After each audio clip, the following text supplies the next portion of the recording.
and then we'll get started. I see that we have Trey Sheldon from our zoning department here. Welcome, Trey. Okay. Yeah, I didn't know about that, but I would also just make sure Yeah, Trey, I'm getting a little bit of background noise on yours. you don't want the concrete from the I know. corner. It's not your fault. I can just hear the other folks in the office. Right, yeah, you don't Oh, I want see. I'll Yeah, just keep you on mute. I'm gonna. Thanks.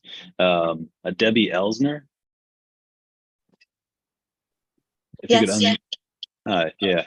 If you could give me your name or names and let me know who you're representing here today. Greg Elsner is here. If you're a neighboring property owner or you're the homeowner,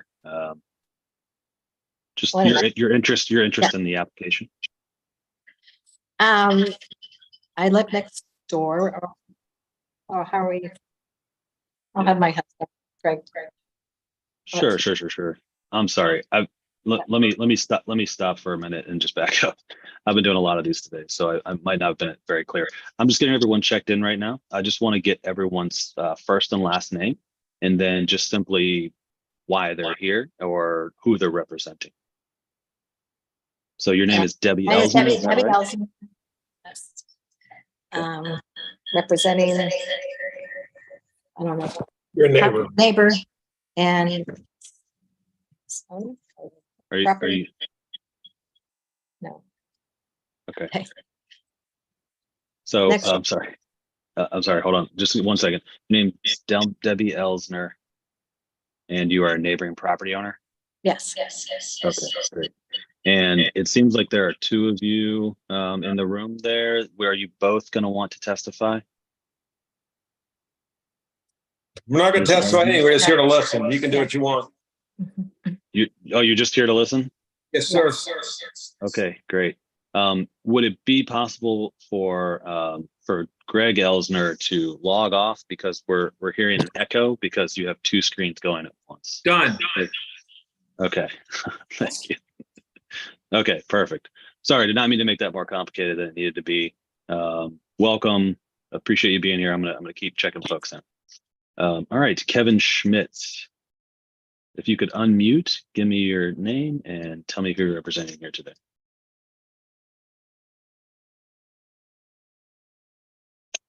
Still on mute. Just need you to unmute. Here we go. I can. Yep. General contractor, owner of the property, and builder of the project. All right. Welcome. Thank you. I see that we have the applicants and architects on the project, Shannon, Roush, and is it Kent or Brad? You're gonna have to pick one. You can't Okay. keep doing both. Let's do Kent. Kent. Okay, got it. Kent Roush. Liz's legal name. Okay, got it. Welcome back. And we have B Hosty, someone under the name B Hosty. Yeah, this is Brendan Hosty. I don't know why my video is not working right now. Okay, and are you how are you involved with the project? We'll be buying the property once it's finished, my wife and I. Got it. Okay. And are you intending on providing testimony here today? Not if, hopefully I don't need to, no. Okay.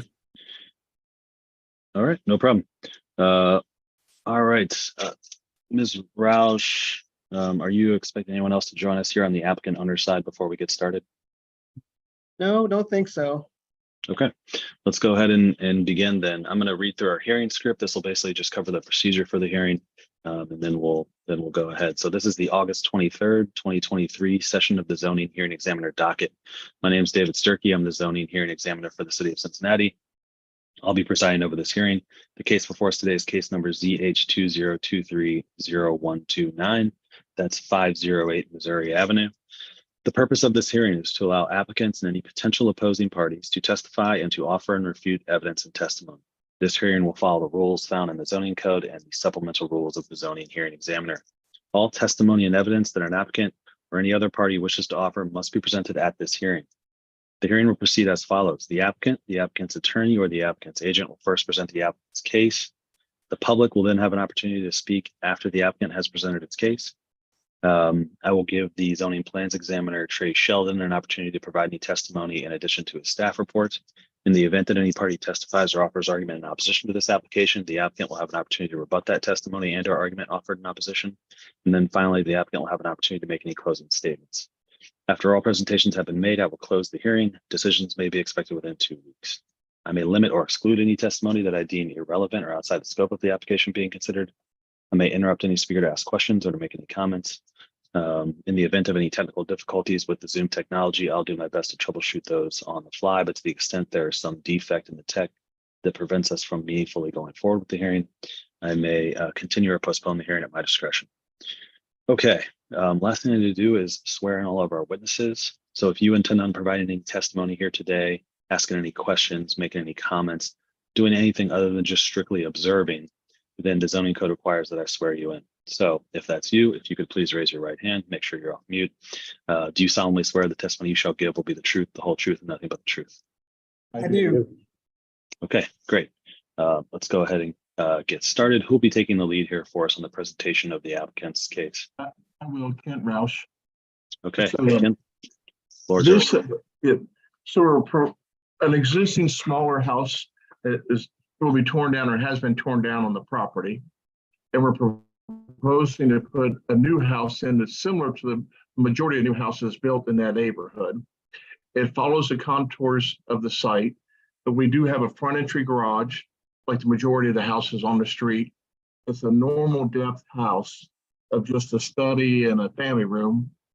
And then we do have an extension of a screened porch, actually a screened porch and a family room to the rear of the property, which is in violation of 7 feet.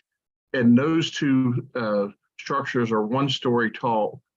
As far as the first floor, they're just a first floor height. And underneath is an open veranda on the basement level. And that rear section is only supported on piers for that. So Shannon speak a little bit too. But it's supported on piers.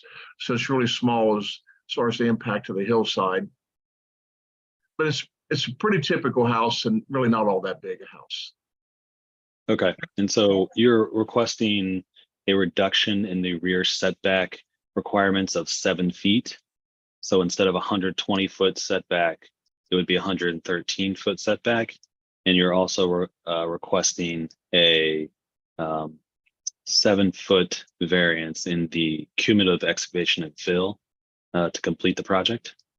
Correct. And that cumulative excavation and fill is to allow, that is the cut at the front where the basement is at the street. So it's on the high side. It's not, yeah. Okay.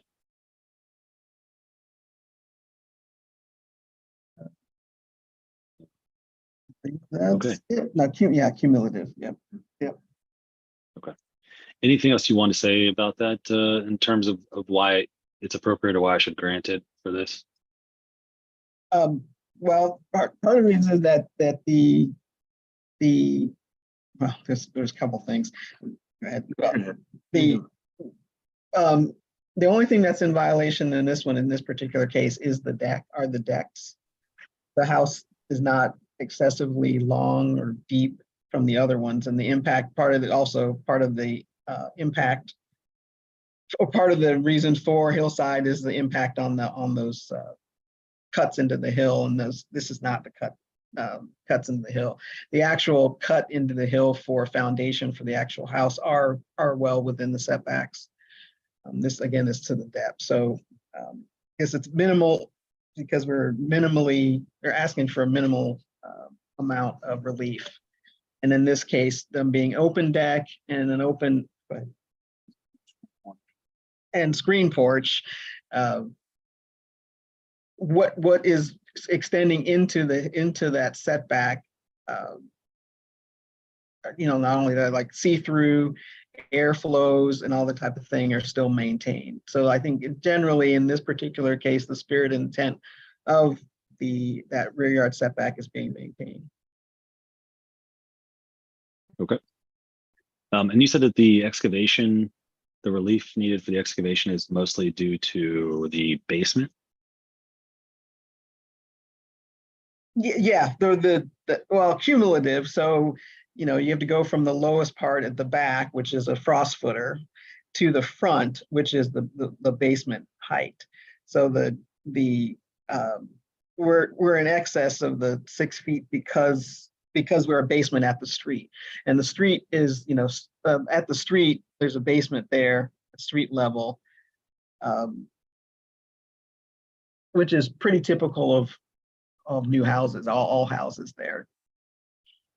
And there's also a house that was already in that location that had footers that went down. So we're in order to, if you were to try to do a crawl space so that you weren't excavating down, it doesn't matter because we have to go down to solid at the front at the street level. So we'd end up excavating down anyway. Okay. Anything else you'd like to add at this time? No. Okay. All right. Had more to say on the last one. What's that? Had more to say on the last one. Gotcha. But anyway, my last Yeah, variance. Sure. Yeah. I hear you. Okay. Did Mr. Schmitz want to add anything or?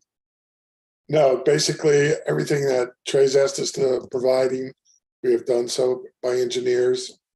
And I think everything's been satisfied. Okay. Fantastic.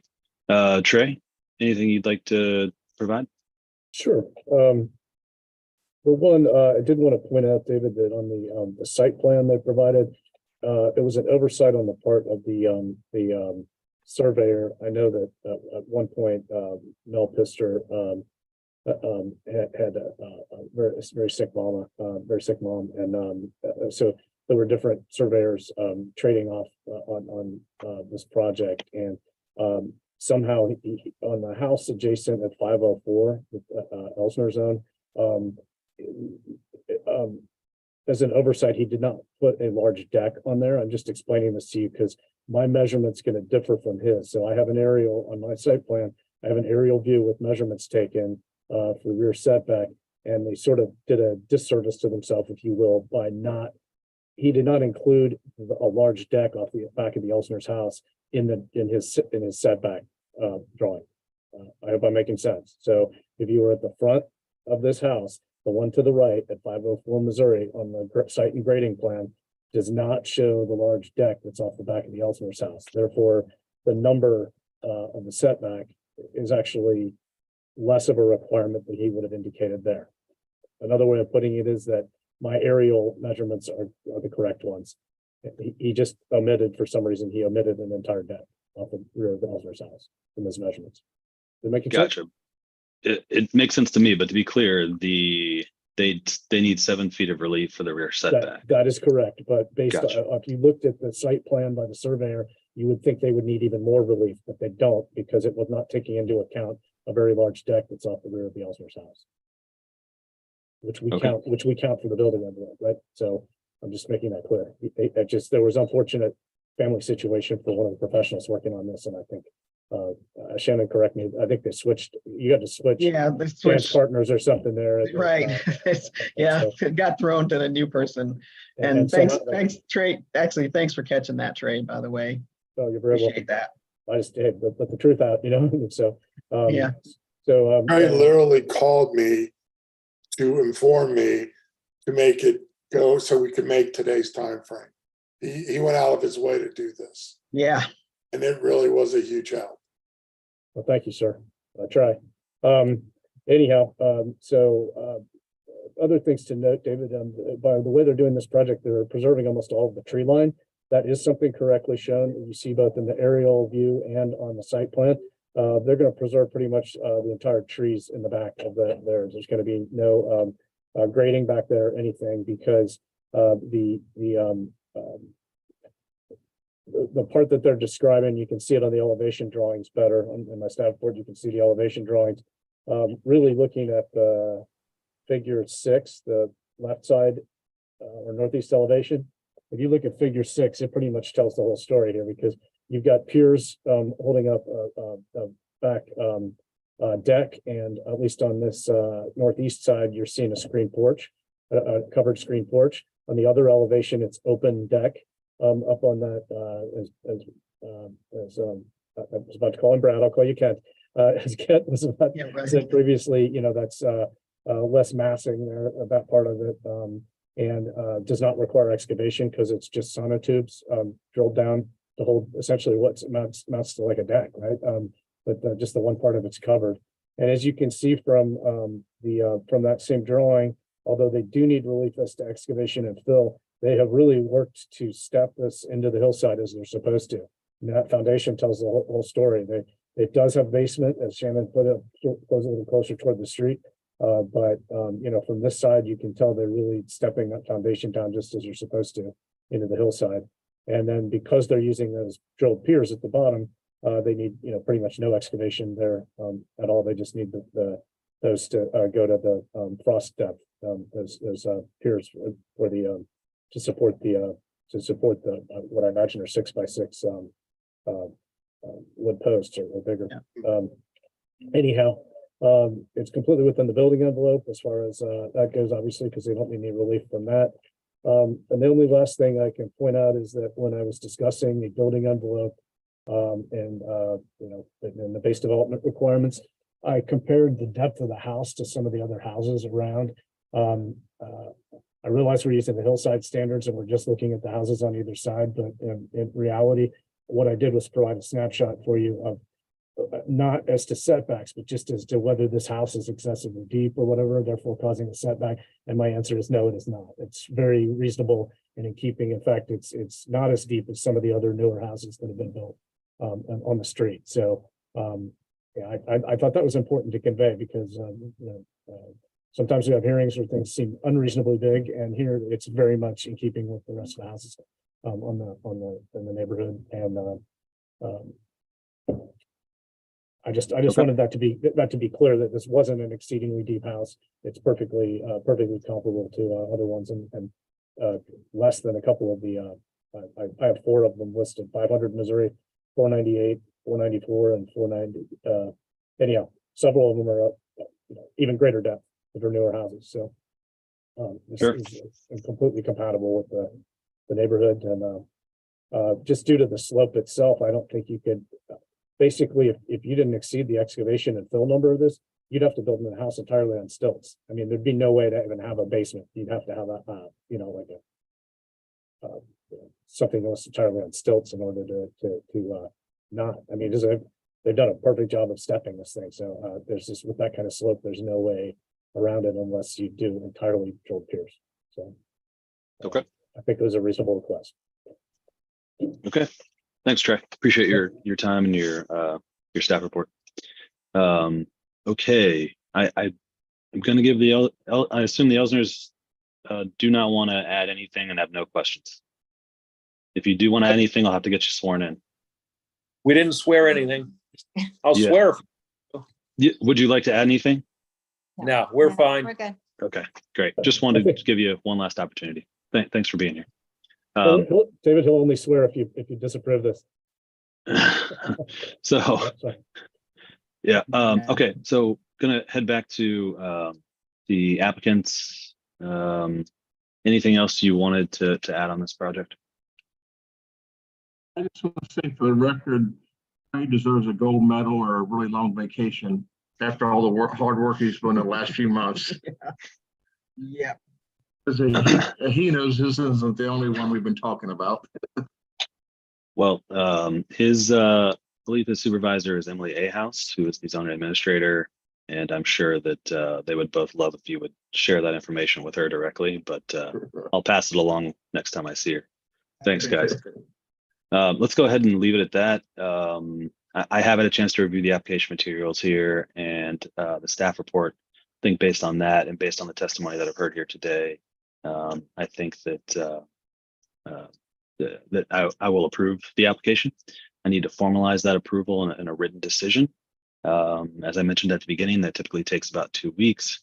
As soon as I finish the decision, I put into a PDF. I'll email it to everybody who's in the hearing today, including the Elsners, if you all would like. And so everyone will have a copy of that. I know that the architects already know this, but as soon as you have that, then Trey can approve the zoning permitting, and hopefully you can move forward. One question. Sure. Sure. One of the reasons getting on the docket today was the expedience of being able for the tax abatement. Now, with your approval, verbal approval, are we still within the grace period that the tax abatement still applies to this property? Because this is a question I asked your assistant,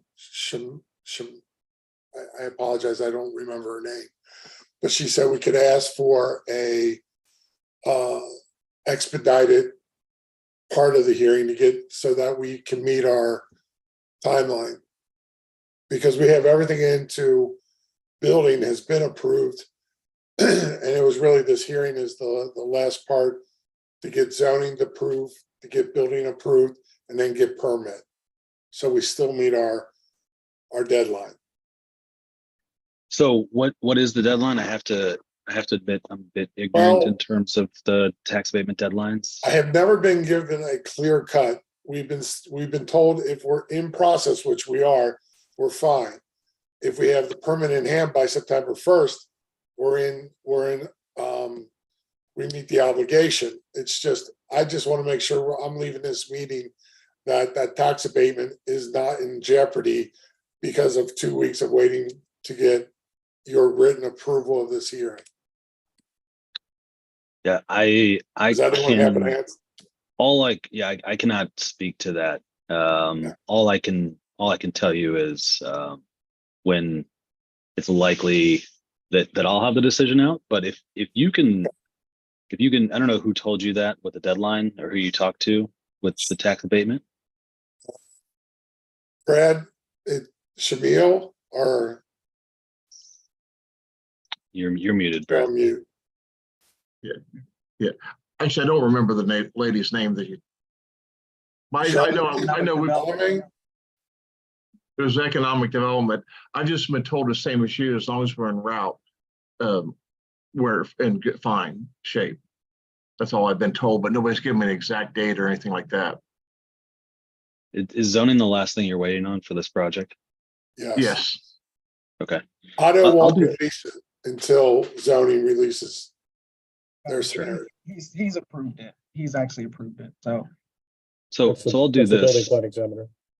Yeah, I'll do this if I could. I'll do everything I can to get this out to you as soon as possible. Okay. I would, if you're at all uncertain about the tax abatement, I would try to get whatever you heard from the person in economic development, try to get that in writing, that as long as it's in the process, you're good. If for any reason you find out between now and September 1st that you are going to lose that opportunity if you don't get this decision, reach out to me directly and I'll try to get something done for you as quickly as possible. But otherwise, I'll keep this in the ordinary course. And I will do everything I can to get it to you as soon as possible. Thank you. Okay. Sure, no problem. If you guys have any more questions about anything, feel free to reach out to me directly. And of course, feel free to reach out to me for a status update on the decision. Thank you all. Good luck with the project, and hope you have a